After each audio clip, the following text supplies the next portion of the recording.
My name is Jennifer Biorsi, and welcome to another Artist Chat with Music for Your Inbox.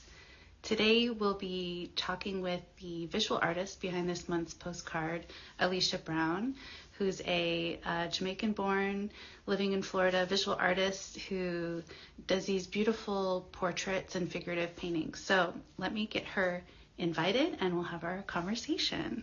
Hi, there we are. Beautiful. Thank you so much for joining us today. I was just introducing you, Alicia, visual artist. And we're so grateful to have your work on our series this month. We're presenting your piece, The Crown, as a piece of mail art, and it's so beautiful. I was wondering if today we could start chatting by would you be willing to tell us kind of your like story as an artist and how you came to painting and like especially kind of figurative and portraiture work? Yeah, sure. Hi, Jennifer. Thank you. I'm so happy to be here and to join this live video.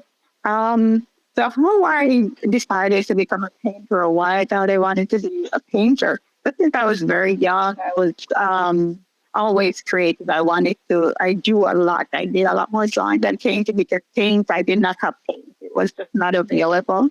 So I was always drawing, using charcoal because, I grew up in the country and that was readily available. So that was how I started. And the first time I used painting was a gift. I got a gift of maybe poster paint from my brother-in-law at the time. And I think I was about 11. And when I applied the paint to the paper, I'm so used to working with charcoal or pencil. And when I applied the paint, I just thought it was the most magical thing that could ever happen. So I was able to do a lot more with the paint because, of colors and different textures that I can get from it. So that's how it all started, my love for paint, for the pigment. And then, I pursued this whole career, the art career. I went to art school in Jamaica. I did also graduate in Jamaica. And then later on, I did my master's in New York at the New York Academy of Art. And I've always just had this love for painting and people in general as well. For people, I knew I wanted to be able to make paintings of people from as far as I can remember. I used to draw cartoons, copy the cartoons from, the comic strip that I would get in the newspapers back home. And I always imagined what I could do, like the conversations I could have with being able to express what I thought, so what it would look like. So even though I work in a realistic manner right now, I do tend to think a lot about what the character I'm representing would be without, using a picture. So even though I'm painting, I paint a lot from photos because it's just very difficult to have like a light model in my studio. So even when I'm painting from the picture is not the end, it's just a means to the end. So it's part of me. But I really love people. I'm from a culture where people are fascinating to me and always exciting. So yeah. That's really beautiful. And I love the story about like receiving the paints as a gift from your family, because family features a lot in your work. And, you could paint portraits of anyone, but so many of your portraits are of nephews, nieces, your son. And so can you talk about kind of why you're drawn to painting people that are close to you and how that kind of changes your relationship to the paintings? It's not, I love people, but again, most of my work is about a story. It's about my connections to these people. So everyone who I've painted, even if they're not family members, there's a connection that I felt with them. Like, for instance, in the painting, The Crown that's highlighted on the postcard, yes. That painting is of this young lady I met while I was living in Jamaica. And there was something about her aura. She's tall, that is something striking to me. She was dressed the way she's dressed, and she was just parading down the street. And for me, I found that to be a very powerful statement. And she kind of felt intimidating as well. But when I spoke to her, she was just the softest, sweetest, kindest woman. And I told her, I'm so fascinated and intrigued with you. And I asked her if I could just take pictures and make a painting of her, and she was like, "Of course." And that's how this painting started. And then, I would communicate with her just to get a little background of who she is, where she's from, what excites her. And these are things that I try to include in the painting. So I might be, even though I'm using all these different references, but the person who I'm making the painting of, I still try to make the painting about them and not about everything else that's around them. And then, later on with my family, I think the family portraits, I've always been doing them. I painted my niece a lot. I'm obsessed with her, and I've been painting her since she was probably 12 years old. Yes, and I'm still painting her. So she is probably one of the other persons I'm that obsessed with. But with her, I find where I'm connecting with her, I'm also connecting with myself because I have a deep love for her. And I'm also connecting to my ancestors. It's almost like I'm living both in the past and the present because I'm always trying to figure out what it would feel like to be around like my great grandparents, just this line of ancestors that I never met. But because they live within me, because when I'm thinking of myself, I'm Gemini, so I never see myself as just this one unity. I'm always thinking, oh, there's someone else or something else, But with my family, I love to paint them because everyone has something to share and they don't know or they're not sure how to share it. So through my art and through paintings and making portraits of them, it's a way of giving me the opportunity to highlight them.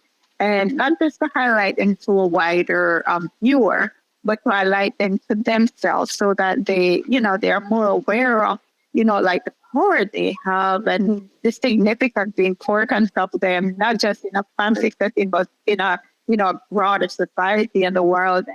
And now that I'm a mother, I've started painting my son. And again, it's a deeper connection. It's beyond what you can see. Like when I'm making paintings, I dive into it so much that it's almost like I'm feeling their soul, their spirit, and it's beyond, representing what I see in the pictures that I take of them. So, I don't know who I'm going to be painting next, but as you said, I can paint anyone. But for me, the thing that pulls me about making a painting of someone else is because I can feel that connection to that other human. It's a deep spiritual connection. It's you don't need words. Just the way I'm applying the brushstrokes or the paints. It creates. It pulls you in such a way that it's hard to express. Through words. Some things you can express through music, some things you can express through words, and some things you just definitely need, the paints and, using portraits or, make it a painting of someone to highlight those emotions. So that's it. Yeah. Crazy. Yeah. It's about people. I love it. It makes me think about kind of there's an aspect of kind of like mirroring, but in a kind of the way you're able to mirror someone back to them in these really rich and complicated and celebratory ways is and as a viewer, even as a stranger to be that person, I feel like I get a sense of the richness of your relationship to them and the celebration of who they are. And that's a really special thing to be able to kind of share about anyone. So so you also there's some like really specific things that come up in a lot of your pieces that I know you've thought a lot about like how to portray someone and portray their sense of power and importance and significance. And you have a lot of references in your imagery you use to like iconography and aristocratic posturing and clothing. Can you talk some about like how you bring in these references to kind of demonstrate the power and importance of your subjects. And we can also, I'll hold up again because well, I mean, I'm from Jamaica, and as a kid growing up, I felt a little isolated because I was in the mountains. There was not much coming in terms of what's going on outside. There was no TV at the time for me. So I lived or tried to understand life through books. So most of the books, again, Jamaica is, it's a colonial state. We were colonized by Britain, by Spain and all these other people. But like the education system is based on the British system. So the way we're taught in schools, there's always, it's always in a way where everything is structured around stories that are one-sided, never a story that you'll hear like, say, okay, from my ancestors, So, or it, because again, it's such it's a difficult space to navigate because of the amount of outside influences and the integration of all these different identities culturally. So because of that, I was always fascinated with history. So I'm always reading, like history books from England, whatever I could get my hands on that would come to the schools, or, a friend would give me a book. So as a kid, I was always fascinated by England and, the queens, the kings, and the kind of influence they still have on countries that are independent, and countries that were previously colonized by them, and just that overall impact on who you become and the whole process of trying to figure out who you are, and listening to the stories through history classes. So history was my favorite, my favorite subject, but it was limited because of, the amount of information we were given and the resources that were available. So I find that, like the older I get, and the more aware I am, the more, I'm around people from different spaces, that I get all this information and all the things that interest me. And I'm just trying to unpack it in the painting because I, try to understand my own self of being and, my own identity. And just thinking about how transformative that whole project is. Like for anyone from the Caribbean, anyone who has African descent, who were taken from one space to another. And even if you did it without being forced, there's something about when you go from one space to another, what you take, what you get from that space, and how that impacts or adds to the fabric of who you are and where you are and who you're becoming, and how you pass that on as well. So I'm interested in a lot of that and more as I navigate the world and the spaces that I'm in. Mm-hmm. Yeah, and I wanted to kind of point out to people, because something I think is so. When specifically about this painting, I remember reading about it that you were thinking a lot about lure and this idea of pulling someone in, and you pose these really beautiful questions. How do you look at at another person? How do we use mimicry and camouflage to adapt? How do we fit in and belong?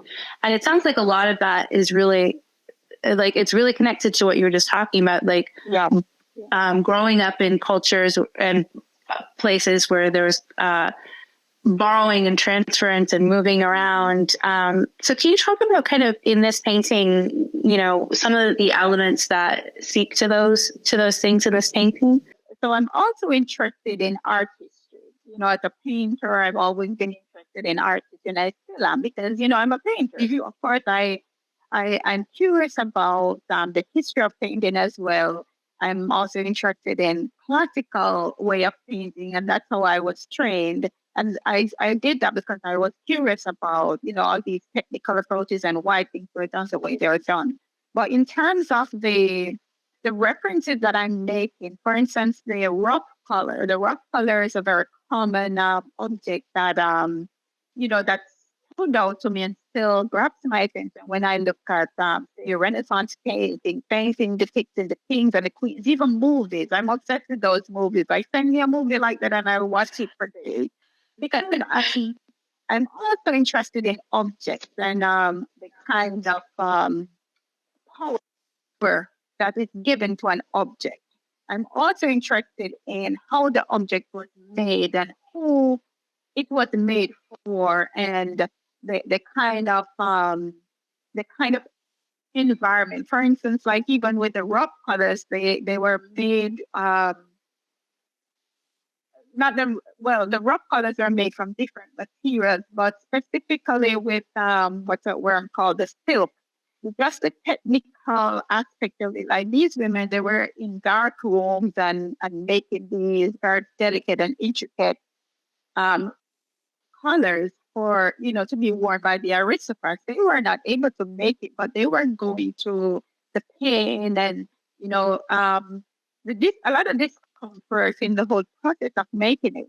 So when I'm making the paintings, I'm thinking about all these things. I'm thinking about the insects that live. Like I'm adding these insects. When you think of so I'm incorporating a lot of things. When I think of mimicry, I'm thinking about mimicry in nature as well as how humans use mimicry.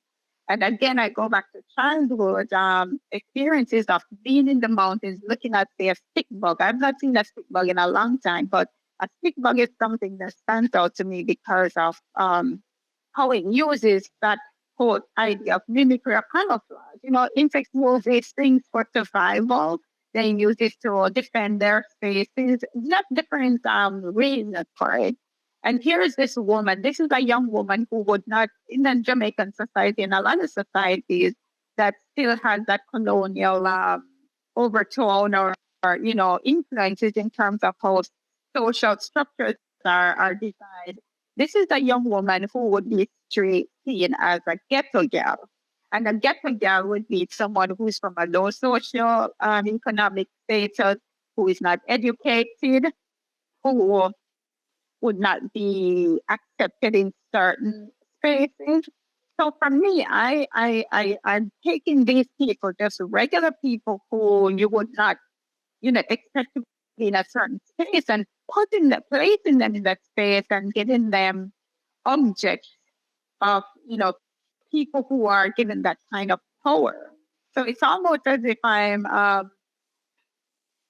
what should I'm taking this object that would be associated with the aristocrat class and I'm placing them on someone who really deserves to wear it, you know? And I'm also using that to highlight just the strength of these people. They and just how creative they are in survival. That's the main thing for me.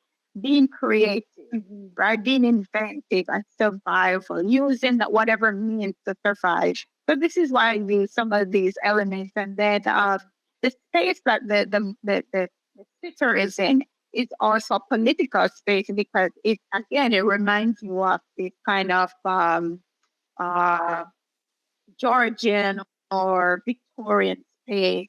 And, there's this lamp that, of course, doesn't fit with her. Yeah.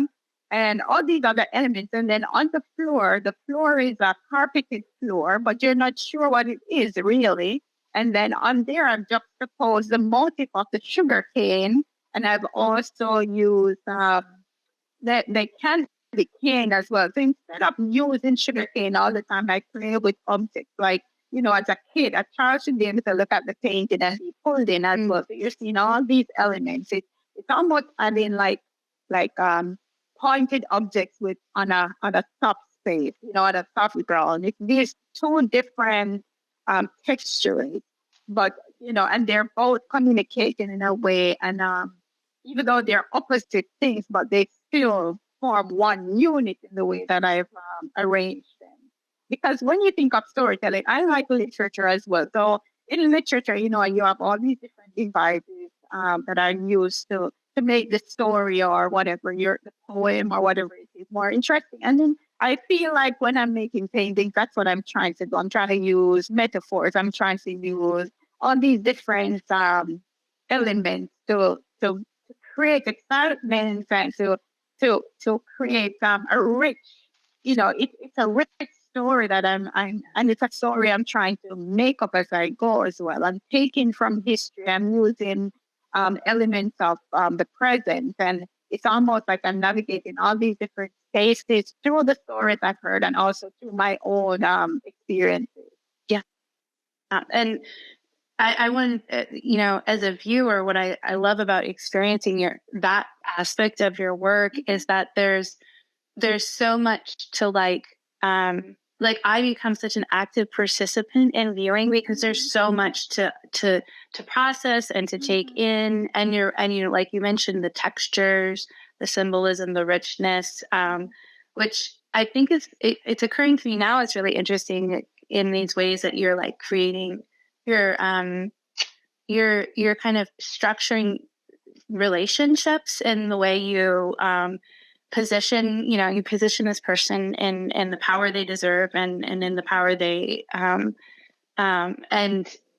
the way the viewer engages is to kind of create that relationship again, which I think is really it's really impactful as a viewer, and I'm really grateful to get to like experience your work in that way. And Yeah, I'm happy to hear that. It's I mean, when you're telling that story, you're never sure. Again, like because there are so many different viewers. My interest is not really in the viewers, but my interest is in how I unpack the story and how I understand it, in order to describe it as best as I can. And yeah, it's good to have someone else look at it and to share what it is that they are experiencing and what they're feeling. Yeah, and I think that's the ultimate reason for making whatever I make. It's to just to share.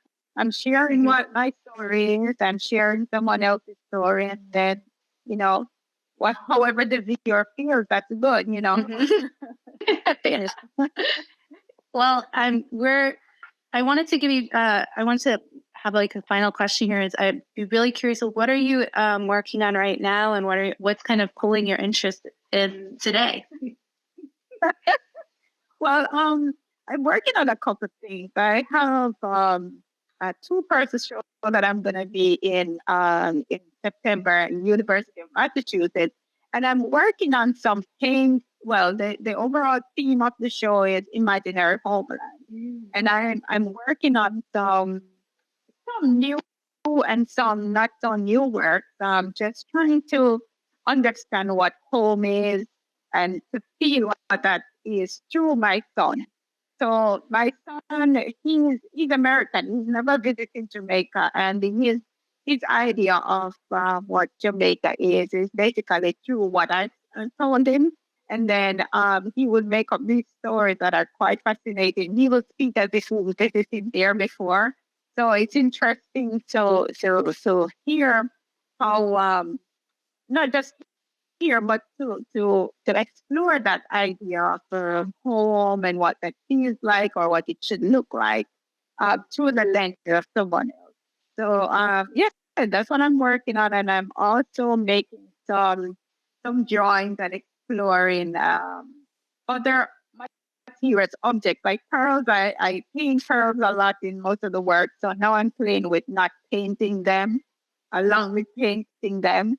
So that's that's what's going on now, and I'm excited about that. And I have a museum show coming up in Ohio in January, so I have a lot of work not done yet, but in my head.